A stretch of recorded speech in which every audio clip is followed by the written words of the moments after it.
All right, guess who's back? It's me. So as I played this yesterday on the test thing, I noticed there was a pop. So I'm going to kind of show you where the pop is. It's when that motor engages and then when it disengages. So I don't have my speakers super loud, but kind of listen. Okay, did you hear that pop? So let's pick it back up so I don't get a thing here. And then we'll listen to it as it goes back into the cradle. And then listen to it as the motor shuts off.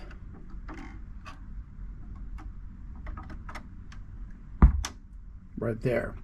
All right, I'm going to show you what I think that is. All right, open back up. And see that capacitor there coming off of our motor? That 0.047 at 125 AC volts. So I think that's the culprit, because that's about the only thing in here. There is not a muting circuit. I had said that earlier in the first video, but this system does not have a muting circuit. So I will show you the schematic really quick where I'm seeing this at. Here's the schematic. They have, here is the 120. So right here tells us 120 at 60 hertz. Here is that for that on-off switch for the motor. So that capacitor helps take away that popping noise that starts and stops in there. And you can see it's number C1.047. So from there, we would just go down to the parts list just to double check it. And there it is right there.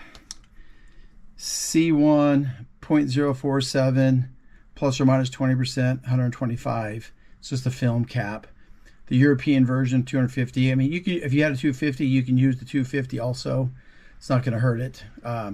We just don't want to change the capacitance very much as the voltage. We could go up. So I'm going to look in my jukebox capacitors and see if I can find one. I always keep a stash of various capacitors. I'm not going to use an electric lytis. I'm not going to look through there. These little films, I've been keeping packages of these.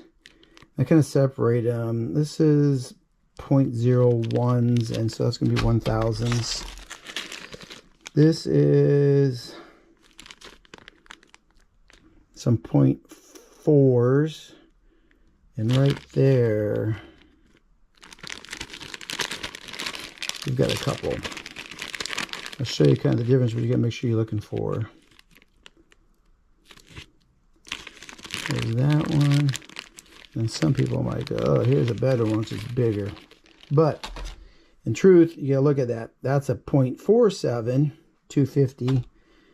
Here is a 0.047 at 400 volts. So this is one we're going to use. Now some people might ask, hey, that's not the same size as that other one. Everything in electronics has gotten smaller over the years. Technology, some of the film caps, my gosh, or not film caps, but electrolytics. You know, I used to use, you know, you'd have like this one here. This is a 10,000. And back then that thing might be that big back in the 60s. So yeah, you just want to make sure, like I say, you want to make sure your capacitance is roughly the same, unless you're trying to achieve something different. And the voltage equal to or greater than. Now you don't want to go hugely greater because of size. You start getting really big in cost. But in these film caps, the prices don't jump up that much. And this being a 400 volt one is fine.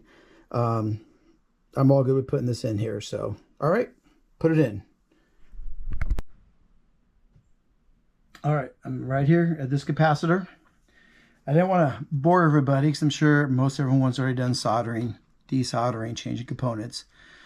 But since I'm working inside instead of out in my shop, so I'm set up on a little table, I have to bring a few things in. So I brought my Heiko soldering iron in, and I brought just a little bit of desolder wick in. And what you do is, I usually will heat the joint up a little bit to get the flow. And then you start adding the solder wick to suck it all in.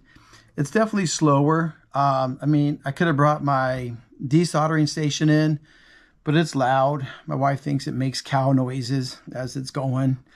And so I'm just doing it by hand. I also have, which I should show them, so you've seen them, the solder suckers where you plop the plunger, it locks it, get it in there, pop it, and it sucks it out. Then you spit the solder out. That's another way to do it. It's totally up to you. The main thing is make sure you have a good soldering iron. Keep your tip clean. Keep your sponge wet. Have the abrasive Brillo to kind of clean stuff, and do it that way. So anyway, I got the one side off. This is where our orange wire coming from the motor goes, and one side of the capacitor. The other side of the capacitor goes here, which goes to the white wire. They have it going underneath on this one for the other side of the switch. So I'm going to go ahead and get this out so you don't get bored watching. And I'll put the other one in, and I'll show you what it looks like when I'm done. We're back here. Soldered in. Another thing, make sure you look around for loose little things. Like I see a little bit of solder droplet right there. I'm going to try to get that out. So I'm going to use my bare hands. So another disclaimer, make sure you wash your hands after you use soldering equipment. I don't want you all getting sick from this stuff. But yeah, just account for all your things. Make sure there's no little loose pieces, anything going around. Also, I would suggest that if you're going to do lots of soldering, I have a fan and a little vacuum out in the shop. I usually have the fan blowing it away from me. You don't want to be sniffing this stuff. I've been doing soldering since the mid-'80s and been pretty lucky, knock on wood, that in the early days I didn't have an extraction system or anything, but now I do, and because it's not good for you. So anyway, yep, back on. I'm going to close it all up. We'll give it a test play and see how it sounds. This little guard's a little bent over top of the RCA hookup in the thing. Interesting. All right, I'll catch you guys back over there. All right, we're ready for a sound test. I'm not going to actually sound test it. We're just going to listen for that pop. Let me get the Kenwood on. There's the relay. No hum on there either, because that's the grounding plug. Make sure your grounding plug, or not plug, the U connector is hooked up, because it will make a grounding noise with these things. So let's see, we have the volume. We'll go about 1/8 of a way. All right, let's listen. No pop there. That's nice. Let's take it into the run out. Go back. And there's the motor clicked off. No pop. So hope that helps someone else out that might have a poppy noise at the beginning when the motor turns on and at the end when the motor turns off. All right, this is a short one, so if you need other help, send me a message. I'm enjoying talking to people. Enjoy the day.